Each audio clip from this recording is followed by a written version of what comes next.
En este espacio se habla de la propiedad privada, del Estado de Derecho, de la economía de libre mercado. Se habla de principios y funciones de la libertad en todos los ámbitos de la vida nacional. Aquí se habla libertad. RCR presenta Aquí se habla libertad con Víctor Maldonado.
...27 de septiembre del año 2021, lunes, escuchando The Sound of Silence, pero interpretado por The Bands of Hien Royal Marines, o sea, la banda de Real de Marines de Su Majestad.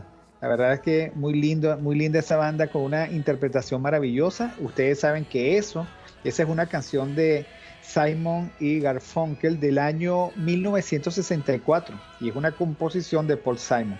Bueno, se las dejo allí a ustedes para que la disfruten y pueden seguir a esta banda de Su Majestad, banda de marinos de Su Majestad, lo pueden seguir por YouTube. Saludos muy especiales a María Macei, nuestra más leal compañera desde el Top Chat de en vivo de RCR 750 por el canal de YouTube. Hoy es día de San Vicente de Paúl, el santo más importante, dice el santoral, de Francia del siglo XVII. San Vicente de Paúl, presbítero. Bueno, gracias a todos los que están con nosotros a través de todos los canales que están a disposición para vincularnos unos con otros. rcr750.com, @rcr750 por las redes sociales, el canal de YouTube, que ustedes saben que es uno de nuestros preferidos. Saludos, Abraham Bencit, lo mejor para ti también, Irube López. Saludos para todos ustedes. Saludos, por supuesto, para Andrea Rondón y Alexander Campos, que ya están en pantalla. Gracias a Jaime Nestares en la dirección general de la estación, a Wilip Sarcaya en la gerencia de producción, nuestra grande y maravillosa Catherine Manzano en la producción, José Gregorio González, el zar de los controles, Helen Machado, en la lectura de las noticias, la voz que seduce, Y por supuesto Génesis Rodríguez, elaborando contenidos allí en RCR, donde todo ocurre y ocurre a favor de la libertad. Bueno, mi querida Andrea y mi querido Alexander, buenos días, ¿cómo están? Buenos días, Víctor. Buenos días. Inicio de semana. ¿Están ustedes esta semana Víctor. muy sedicíacos? Alexander tiene mañana una exposición de una investigación que hizo hace días y bueno, Andrea ni qué decir, se la pasa en eso. Muy bien, pues que tengan una semana maravillosa, una semana sedicíaca. Pero Andrea nos trae una consideración interesantísima. Saludos a Irube López, bueno, ya lo hemos dicho, porque ella nos viene a presentar una propuesta, la teoría del caos de Robert Murphy, o sea, la propuesta de el anarcocapitalismo, el intento de invalidar esa construcción cultural que se llama Estado y que para bien o para mal ha acompañado a Occidente, ¿no? El Estado racional weberiano. Bueno, Andrea, somos todos oídos. Gracias, Víctor. Primero quiero ubicar al oyente porque este libro se divide en dos ensayos, derecho privado y defensa privada. Entonces, él aborda dos temas fundamentales, que es lo que se considera como los pilares dentro del liberalismo clásico. ¿A qué voy con esto? La filosofía liberal tiene distintas corrientes, ¿no? Pero hay unos puntos en común, por ejemplo, el rol del Estado, un Estado limitado, y que se propugna o se trata de defender el libre mercado. Las distintas corrientes se van a distinguir entre ellas por el acento que se coloque a estos dos aspectos, el aspecto político y el aspecto económico. Bueno, el anarcocapitalismo, digamos, se separa un poco de esto, pero sigue estando dentro de una corriente liberal. Yo soy la que lo considera todavía dentro de una corriente liberal. De hecho, un ala de la Escuela Austríaca de Economía, como Murray Rothbard, y es que propugna la eliminación del Estado y que todas las respuestas o todos los bienes y servicios son provistos por el mercado, ¿no? Pero es un concepto de mercado que va más allá de lo económico y patrimonial y lo hemos hablado en otras oportunidades. El anarcocapitalismo se separa entonces del liberalismo clásico, de autores que hemos hablado en otras oportunidades como Hayek y Mises, porque dentro del liberalismo clásico reconocen que el Estado es un mal, pero es un mal necesario, pero por lo menos en dos áreas, en justicia y seguridad. Y es justamente en estas dos áreas en donde estos dos ensayos, estos dos pequeños artículos de Robert Murphy, que están compilados en este libro, intenta dar una respuesta, ¿no? El libro se publica por primera vez en inglés, obviamente en el año 2001, y yo estoy comentando su edición española de 2012, publicado por Unión Editorial, saben que esa editorial es liberal libertaria, y por Editorial Inisfre. Y hay una versión en PDF que está colgada en Mises Español, en mises.org, ¿no? Y que yo se lo mandé ayer a Alexander Campos, ¿no? Y para todos los que tengan ganas de verlo, lo buscan en Google y en mises.org está el documento. Sí, de hecho es una traducción libre por la gente del Mises en ese caso y es recomendable si no consiguen la versión en físico, que si se darán cuenta es bastante pequeño, pero es muy interesante. Un primer ensayo, derecho privado, y es más o menos lo que yo he venido hablando, o las veces que yo me atrevo a hablar de estos temas en un programa de radio donde no necesariamente el oyente es abogado ni nada de eso, es bastante lego, pero es para pensar, ¿no? Él dice, ¿por qué? O sea, más que la ley como tal, debemos crear nosotros nuestras propias leyes a través del contrato. El contrato es una forma de creación por parte de nosotros, de los ciudadanos, de los individuos, sin intervención de un órgano parlamentario o de la fuerza política, como él dice, de establecer nuestras propias reglas. Es la legislación del mercado y a eso es lo que debemos propender, porque de hecho nosotros somos los que mejor podemos saber cómo regular nuestras relaciones que por ejemplo, un parlamento o un congreso. Y él aquí está poniendo en jaque muchos principios del derecho, él es economista, pero está poniendo en jaque muchos principios del derecho, como es el principio de representación, por ejemplo. Él dice, quienes hacen las leyes verdaderamente las hacen políticos corruptos. Por supuesto, él parte ya de un concepto bastante... no voy a decir sesgado, pero él parte de que ya lo que son los políticos, la política en general, es corrupta. Entonces, de allí no va a salir nada que nos beneficie. Por eso es que él pone en tela de juicio sospecha de la ley en sentido tradicional, y que la mejor ley a la que podemos acudir es al derecho privado, en realidad es la legislación del mercado. Es a eso lo que él señale, y con eso ya da bastante respuesta a cuando yo hablo dentro del liberalismo clásico, seguridad y justicia. Él da respuesta al tema de la justicia.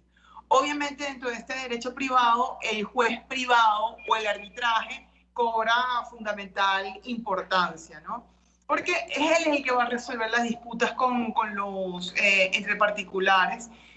Los tribunales pasan como un segundo plano. Nuevamente, aquí la solución privada es donde hay mayor acento, ¿no? Y la segunda parte del libro, que es como ya el segundo artículo, es cómo respondemos entonces frente al tema de la seguridad.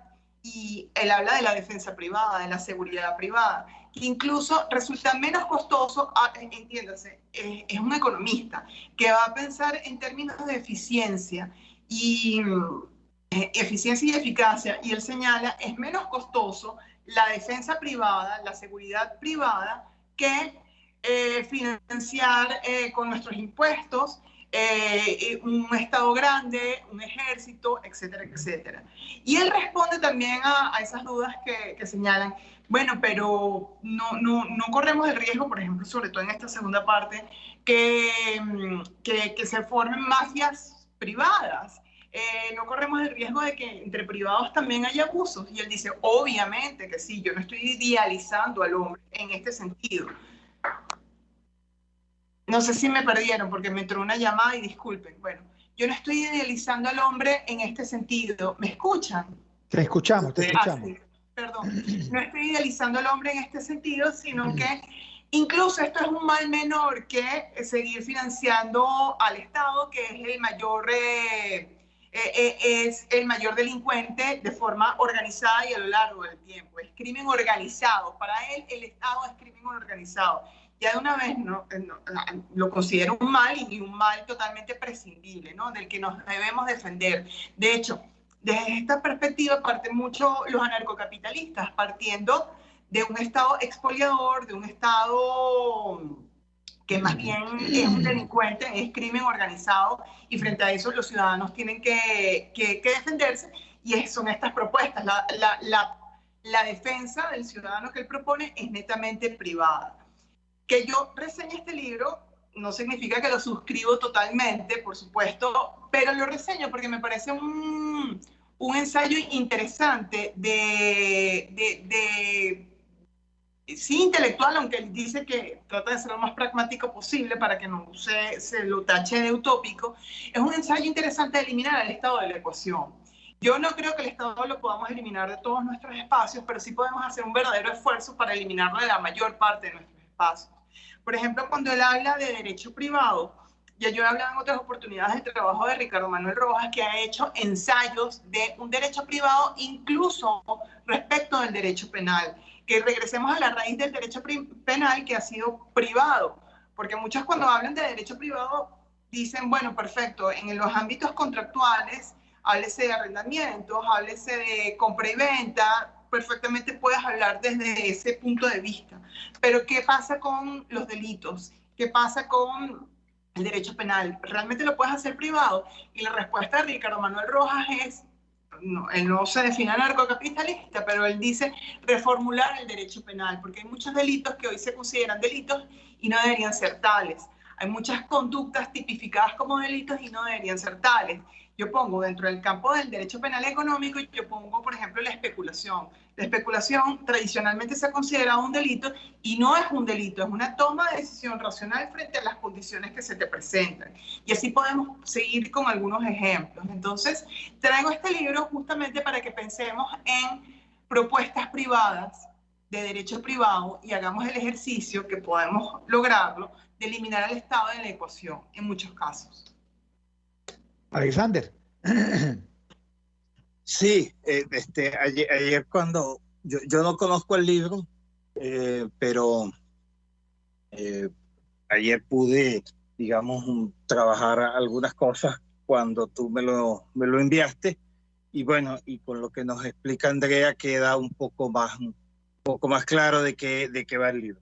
Yo confieso que no conozco o no tengo una formación, digamos, rigurosa sobre la teoría del liberalismo y sus distintas vertientes y corrientes, pero esta discusión sobre el Estado o el individuo me suena mucho, y creo que es de lo más importante que se está dando como reflexión en este momento, no solamente como reflexión digamos, dentro de las distintas teorías políticas, sino como reflexión filosófica y antropológica, que pudiese sonar en un primer momento como que está lejos de nuestra realidad, digamos, de hambre y miseria en la que estamos viviendo. Sin embargo, yo no creo que esté tan lejos. Creo que es una discusión que tiene mucho que ver con nosotros los venezolanos y con nuestra situación, porque además también tiene que ver con las herramientas, digamos, conceptuales con las cuales Occidente mira nuestra realidad, y con las cuales y con las herramientas con las cuales puede o no puede intervenir sobre nuestra realidad. Porque al fin y al cabo lo que estamos viviendo nosotros es un Estado con un tipo de característica específica que podemos algunos y otros estar en desacuerdo sobre cuál es la característica de esto, pero el Estado totalitario digamos, en su vertiente más criminal es aquella que digamos, que nos tiene en esta situación. Y la reflexión inmediata que podríamos estar haciendo todos los venezolanos es precisamente ante nuestra experiencia, es bueno, mire, desaparecer el Estado, pues, porque sería la reacción más inmediata ante lo que el Estado está haciendo con nosotros. Yo no sé si esa pueda ser, digamos, la respuesta inmediata. Es una reflexión que nos lleva a mucho, pero bueno, el Estado ha surgido como producto de la modernidad, digamos, que organiza nuestra convivencia, y como uno de los productos, digamos, más acabados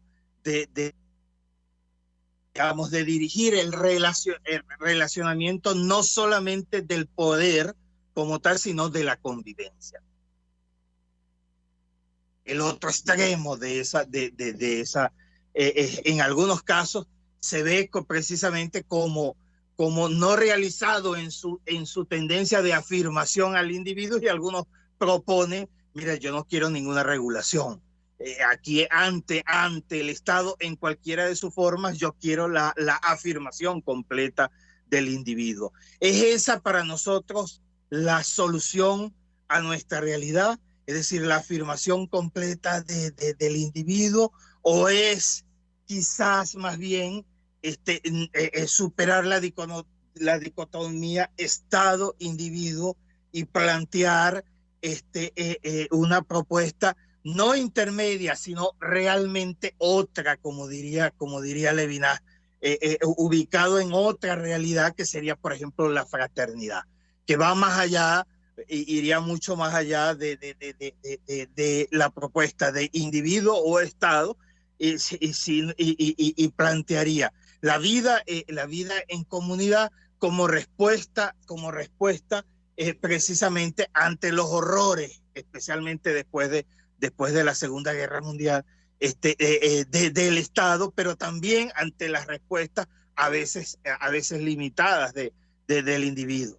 Entonces, yo sí lo que creo y me parece muy pertinente, digamos, la presencia de esa discusión, es que no creo que el Estado salga indemne de esta evaluación histórica que no solamente en Venezuela se está haciendo, sino en el mundo entero. Es decir, no creo que pueda tener las mismas características que ahora tiene. Hay muchas realidades que están haciendo como implosionar esas teorías en sus distintas vertientes que hasta ahora tenemos. Por ejemplo, la migración, la movilidad masiva a la que nos estamos viendo sometidos, no solamente los venezolanos, sino que se está viendo sometida el mundo entero. No creo que es una realidad tan avasallante que va a llevar a interpelar, pero no solamente eso, sino la natalidad, la presencia de China como un estado realmente avasallador del mundo. Es posible permitir esta realidad, que exista esta realidad, que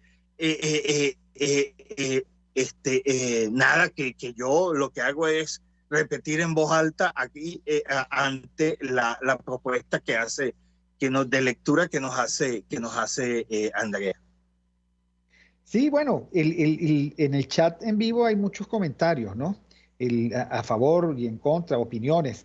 Dice Ricardo Godiña, no hay un cambio sustancial sin pasar por un cambio.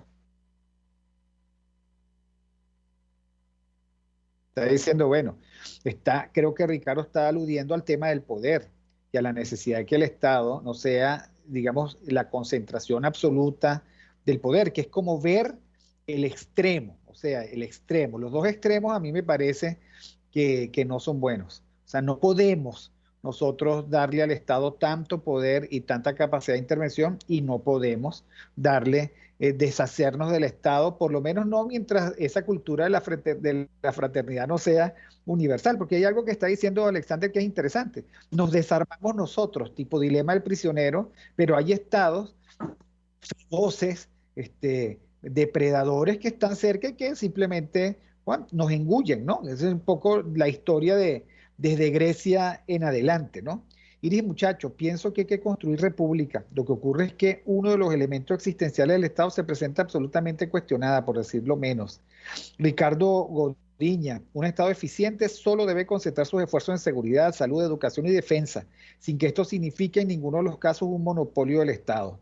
Isbelia da su acuerdo. Y Abraham Bencid dice 4 años de hiperinflación, ¿qué más atracos saquea de un Estado hacia sus ciudadanos? La verdad es que como lo plantea bien Alexander y lo propone Andrea, la gente no está satisfecha con el Estado, o sea, con la representación o con el Estado que en términos reales tenemos, ni aquí ni en ningún sitio por lo visto, ¿no? Entonces hay que replantearse el Estado para garantizar la libertad y para dar espacio a esa convivencialidad que tanto pregona nuestro querido Alexander. Pero, Víctor, es que fíjate, solo una afirmación. Si el Estado en sus primeras manifestaciones empieza a surgir con los primeros signos de decadencia digamos, de la episteme feudo-aristocrática en el siglo XI, y precisamente surge como protección ante la barbarie, porque surge como protección ante la barbarie. Estaba estos pueblos alemanes y nórdicos que venían a arrasar a la Europa occidental.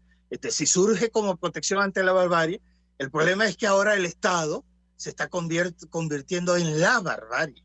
Es decir, China es la barbarie, pero es un Estado ante el que no nos podemos defender porque creamos ese gran monstruo. Entonces esto es uno de los grandes dilemas de la humanidad, precisamente. No, y una pregunta provocadora a Andrea. Haití, un Estado absolutamente fallido, Ayer conversaba yo con Teresa Albanes, que como directora regional de la UNICEF visitó millones de veces, no millones, pero muchas veces Haití, ¿no? Y conversaba, bueno, Haití ya tiene 50 años de falla. Ahora, la pregunta provocadora es que Haití, con su estado fallido, este, tampoco ha creado una comunidad que resuelva sus problemas, ¿no? No lo sé, no lo sé, porque, por ejemplo, aquí escuchando a Alexander sobre el caso de Venezuela, que Venezuela también es un estado fallido y un estado forajido, yo pienso que nosotros vivimos en un caos y un caos conducido por este estado, vamos a estar claros, ¿no? Aquí no hacen nada sin pensarlo y no hay que pensar que son incompetentes, sino en su objetivo de mantenerse en el poder han sido muy exitosos. Y para mantenerse en el poder, pues han destruido la institucionalidad y todo lo que conocen. Y ante la destrucción de las instituciones, pues no sé si nosotros hemos, por orden espontáneo, nosotros nos hemos provisto nuestras propias respuestas privadas. Por ejemplo, ante la irresponsable política monetaria del Banco Central de Venezuela, que nos ha llevado a uno de los procesos hiperinflacionarios más graves, no solamente de la región, sino a nivel mundial, en lo que ya va del siglo XXI. Y más largos. Más largos totalmente. ¿Cuál fue nuestra respuesta? Por ejemplo, acudir a las criptomonedas, en algún caso. Venezuela es uno de los países de América Latina con más uso del Bitcoin. Y en países, en sociedades libres, el uso del Bitcoin, ¿qué es? Es un mecanismo, es una inversión más. Dentro de la cartera de inversiones, así como compras acciones en la bolsa, el Bitcoin o las criptomonedas resultan mecanismos de inversión. Aquí en Venezuela no son mecanismos de inversión, sino mecanismos de defensa frente a la hiperinflación. Pero ¿qué es una criptomoneda? ¿Qué es un criptoactivo? Es un instrumento de pago en el que eliminaste al Estado de la ecuación, donde la política monetaria la estableces tú con quien quieras comprar y vender la moneda, con transacciones privadas, intercambios individuales. Esa fue una respuesta privada frente a algo que por lo general casi nadie se puede imaginar sacar al Estado de la ecuación, que es política monetaria. En materia de salud, nosotros mismos nos hemos provisto nuestras respuestas, con mayor o menor eficacia o en la medida de nuestras posibilidades. Hemos acudido a los seguros privados, por decirte algo. Cuando se empezó a devaluar completamente el bolívar, y ya el bolívar no servía para nada, antes de que se empezaran a relajar el control de cambio como existe hoy en día, ya el dólar era una moneda de uso común, como moneda de cuenta y moneda de pago. Nosotros mismos nos establecimos nuestra moneda de curso legal, si lo quieres ver de algún modo. Nosotros nuevamente dimos respuesta privada. Es decir, si damos respuesta privada, nos podemos pongamos la lupa en nuestras respuestas. Cuando las alcaldías ya están desbordadas en sus competencias, porque no tienen presupuesto, no se supieron autogestionar o lo que tú quieras. Por ejemplo, algo tan cotidiano como el tema del aseo, las comunidades, los vecinos, nosotros mismos nos hemos provisto nuestros mecanismos de aseo privados a veces. Entonces, sí hay respuestas privadas, por lo menos, no sé el caso de Haití en específico, pero en el caso de Venezuela, Venezuela llega a un punto en el que asfixias tanto con la regulación que obligas al particular a buscar nuestras propias respuestas. Y lo hemos hecho. Con lo cual hemos ensayado muy bien, en lo pragmático, esta propuesta de Robert Murphy de eliminar el Estado de la ecuación. El Estado se autoeliminó de la ecuación porque no les interesa gobernar, sino perpetuarse en el poder. Y ante la ausencia de Estado y ante la destrucción de instituciones, nosotros mismos nos hemos dado respuesta. Ya muchos particulares no van a tribunales, prefieren resolver sus conflictos con negociación, conciliación, antes que el arbitraje, porque el arbitraje, yo reconozco, sigue siendo un método de resolución de conflictos. Ya ni siquiera hablo del método alternativo de resolución de conflictos como se enseñaba antes en mi época de estudiante hace 20 años. Es un método de resolución de conflictos, uno más, junto a tribunales. Ha cambiado totalmente. Reconozco que sigue siendo un medio costoso, pero encontramos formas. Seguramente Haití también las habrá encontrado, tan solo que, bueno, no estamos en el día a día de Haití como para verlo y para decirlo, pero nosotros podemos dar mucha fe de cómo, por orden espontáneo, y yo sí creo Yo sí creo que hay que darle poder al ciudadano. Yo sí creo en ese extremo. Yo prefiero ubicarme en ese extremo antes que en el otro. Yo no creo que los extremos del lado del ciudadano sea un peligro. Y mientras todos tengamos, digamos, mientras existan instituciones, y eso es lo que hay que reconstruir, e instituciones de nuestra parte, obviamente podemos evitar los excesos o manejar mejor los excesos que pueden ocurrir de este lado. Bueno, Andrea, la discusión sigue abierta. Me recordabas a Don Bosco, ¿no? En Turín. Don Bosco, digamos, fue una solución privada a un problema gravísimo. La primera revolución industrial en Italia, que, digamos, hizo una migración terrible de jóvenes a las ciudades, viviendo ellos en el campo. Y bueno, Don Bosco se le ocurrió que ese era un problema que él debía atacar. Y construyó los oratorios, les dio albergue, los protegió de la calle, entendía la calle con todos los peligros en aquella época y en esta, e hizo una gran obra y además terminó siendo santo. Es una solución privada. Ahora, en el marco de instituciones también privadas, la iglesia, por ejemplo, y de una cultura y una convicción, que es la creencia religiosa, digamos, ¿dónde estará el confín entre una cosa y otra? Es algo que seguiremos discutiendo. Gracias, Andrea. Muy buena la discusión. Nosotros nos quedamos con Alexander Campos, pero vamos al corte y ya regresamos. Gracias.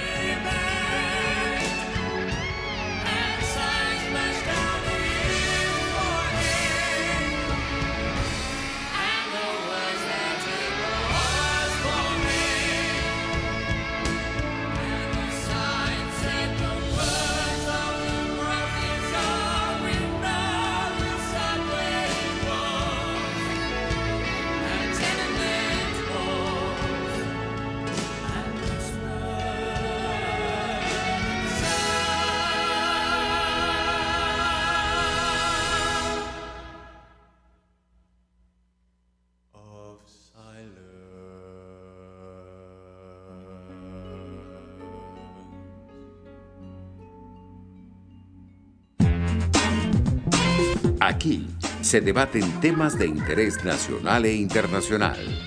Aquí se habla libertad con Víctor Maldonado.